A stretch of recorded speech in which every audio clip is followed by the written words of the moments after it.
నమస్తే, నేను మధు. పవన్ కళ్యాణ్ ఫ్యాన్స్ కి ఉస్తాద్ భగత్ సింగ్ నుంచి రకరకాల అప్డేట్స్ అయితే వస్తున్నాయి. మూవీ తొందరగానే రిలీజ్ అవుతుంది, అది ఇదని చాలా వార్తలు వస్తున్నాయి. కానీ ఇప్పుడు ఇంకొక కొత్త వార్త వైరల్ అవుతుంది. అంటే ఇంకొక కొత్త అప్డేట్ వచ్చింది. అదేంటి ఇప్పుడు మనం తెలుసుకుందాం. ప్రస్తుతం మనతో పాటు ఉన్నారు సీనియర్ జర్నలిస్ట్ శ్రవణ్ కుమార్ గారు. వారిని అడిగి మరిన్ని విషయాలను తెలుసుకుందాం. నమస్కారం సార్. సార్, ఉస్తాద్ భగత్ సింగ్ నుంచి ఒక చిన్న లీక్ వచ్చినా సరే చాలా సంబరపడిపోతున్నారు ఫ్యాన్స్. ఇప్పుడు కొత్త అప్డేట్ వచ్చింది అంటున్నారు. ఏంటి సార్ అప్డేట్? ఉస్తాద్ భగత్ సింగ్కు ఇప్పుడే వచ్చిన అప్డేట్ ఏంటంటే పవర్ స్టార్ పవన్ కళ్యాణ్ గారు డబ్బింగ్ శరవేగంగా చెప్పేస్తున్నాడు అని మనందరికీ తెలిసిందే. ఉస్తాద్ భగత్ సింగ్ ప్రీపోన్ అయింది. సహజంగా సినిమాలన్నీ కూడా పోస్ట్ పోన్ అవుతాయి. ప్రీపోన్ అయింది. యాక్చువల్గా అయితే ఈ మార్చి 19కి టాక్సిక్ సినిమా రిలీజ్ కావాల్సి ఉండే. ప్రపంచవ్యాప్తంగా ఉన్నటువంటి యుద్ధ వాతావరణం కారణంగా వాళ్ళు ఆ సినిమా రిలీజ్ను వాయిదా వేసుకున్నారు. మళ్ళీ ఎప్పటి డేట్ అని క్లారిటీ లేదు. అయితే అప్పుడుకున్నటువంటి థియేటర్ల వేకెన్సీ కానీ ఆ 26th ఆ నెక్స్ట్ వీక్ వచ్చేటువంటి సినిమాని ముందు వారానికి జరుపుకొని ఆల్రెడీ ఉగాది ఫెస్టివల్ ఆ మూడ్లో ఉంటాం. అన్ని రకాల కలిసి వస్తుంది, సినిమా కాంపిటీషన్స్ కూడా లేదు అని చెప్పేసి ప్రీపోన్ చేసుకోవడం. దానివల్ల థియేటర్లు కూడా లాస్ అవ్వవు. థియేటర్లు ఖాళీగా ఉండకుండా హ్యాపీగా సినిమా చేసుకుంటే హ్యాపీగా ఉంటుంది కదా. సో అంచేత ఉస్తాద్ భగత్ సింగ్ని ప్రీపోన్ డేట్ చేసేసుకొని ముందుకొచ్చేసి ఆర్ఆర్ సినిమాకి కావాల్సిన ఆర్ఆర్ అంటే బ్యాక్గ్రౌండ్ మ్యూజిక్స్ కూడా దేవిశ్రీ ప్రసాద్ గారు ఈ సినిమా మ్యూజిక్ డైరెక్టర్ అతనే అందించాల్సి ఉన్నా కూడా అనుకోకుండా అతను ఎల్లమ్మ సినిమాలో హీరోగా మెయిన్ క్యారెక్టర్ చేస్తూ బిజీ ఉండడం వల్ల ఆ చిన్న ప్యాచ్ వర్క్ అన్నీ కూడా తమంతో శరవేగంగా చేయించుకోవడం వైపు ఈ డబ్బింగ్ కార్యక్రమం వైపు అవుతూ రేపు 19వ తారీఖు సిద్ధమవడానికి శరవేగంగా వెళ్తుంది. పవన్ కళ్యాణ్ ఫ్యాన్స్కి ఎప్పుడెప్పుడు ఆ ఉస్తాద్ భగత్ సింగ్ బహుశా 2-3 సంవత్సరాలు అయిందనుకుంటే ఆ సినిమా గురించి ప్రారంభమైన కాంచి ఎప్పుడు అనడం, దాని మీద రకరకాల ఊహాగానాలు కూడా వచ్చాయి. పొలిటికల్గా విమర్శలు కూడా ఎదుర్కొన్నాడు.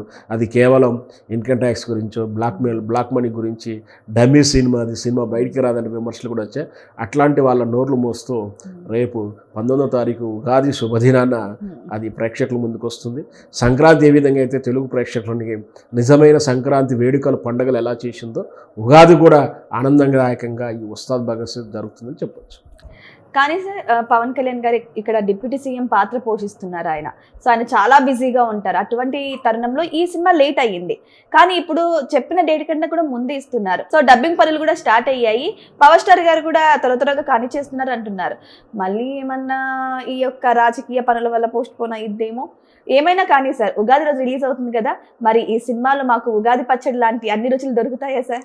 ఖచ్చితంగా సినిమా అంటేనే మీరు ఎప్పుడైనా వినాల్సింది ఏంటంటే నవరసాలు ఉన్నాయి అంటుంటారు. అంటే మీరు అబ్జర్వ్ చేశారో లేదో, కామెడీ ట్రాక్ అని చెప్పి సపరేట్గా ఆ రోజుల్లో సుత్వేలు వీరభద్రరావు గారి ట్రాక్ కానీ, ఒకనాడు రాజుబాబు గారు రామప్రభ కాంబినేషన్స్ కానీ, అంటే అక్కడ ఒక అవసరం వస్తే సబ్జెక్ట్లో భాగంగా ఆ హీరో క్యారెక్టర్తో ప్యారలల్గా నడవడం కానీ, లేదు కామెడీ బిట్స్ అవసరం వస్తే ఆ రోజుల్లో ఒక క్యాబరెట్ డాన్స్ అనేవాళ్ళు. అంటే జయమాల్య అలా పాటలు, సిల్క్ స్మిత పాట, అట్లా అన్ని రకాలు. దాంతోపాటు క్యారెక్టరైజేషన్లో త్యాగాలు, దుఃఖాలు, సన్నివేశాలు, అంటే తల్లి చనిపోయిన సెంటిమెంట్లు, వీరత్వం, ఇలా రకరకాలైనటువంటి సన్నివేశాలు ఉంటాయి. అంటే అన్ని కలిపి ఉంటుంది కదా ఉగాది అనేది. సో సినిమా అంటేనే, తెలుగు సినిమా అంటేనే నవరసాలు కలిపి ఉంటాయి. ఖచ్చితంగా తన కుటుంబానికి జరిగిన అన్యాయాన్ని ఏ విధంగా న్యాయం వైపు తీసుకెళ్తాడో, తన కూతురు రక్షించుకుంటూ వెళ్తున్నటువంటి ఒక సిన్సియర్ ఆఫీసర్ కథే ఉస్తాద్ భగత్ సింగ్. సో ఈ పాత్రలో అన్ని రకాల షేడ్స్ ఉన్నాయి. యూత్ని, ఫ్యామిలీ డ్రామానని, ఇప్పుడు ఉగాదితో అంటే రేపు సమ్మర్ హాలిడేస్లో పిల్లలు కూడా చూసేటువంటి ఆనందంగా ఉంటుంది. కామెడీతో కూడా మిక్స్ ఉంటుంది. సహజంగా పవన్ కళ్యాణ్ న్యాచురల్గా నటిస్తాడు. పెద్దగా వీరత్వంగా చేయాలని కానీ, ఏదో ఏడుస్తున్నట్టుగా చేయాలని కాకుండా ఒక న్యాచురల్ బిహేవియర్ తోటే ఉంటుంది. ఖచ్చితంగా ఉగాది ఎలా అన్ని రకాల రుచులు ఉంటాయో ఉస్తాద్ భగత్ సింగ్లో అన్ని రకాల రుచులు ఉంటాయని చెప్తారు. సో ఏదేమైనా సరే ఉగాదికి ఉగాది పచ్చడి లాగా మనందరి ముందుకు ఉస్తాద్ భగత్ సింగ్ మూవీ అయితే రాబోతుంది. మరి పవన్ కళ్యాణ్ ఫ్యాన్స్ కూడా ఉగాది సందర్భంగా మూవీని కూడా ఆదరిస్తారని అందరికీ తెలిసిన విషయమే. మరి ఏ రేంజ్ లో హిట్ కొడుతుందో మాత్రమే మనం వెయిట్ చేసి చూద్దాం. Thank you.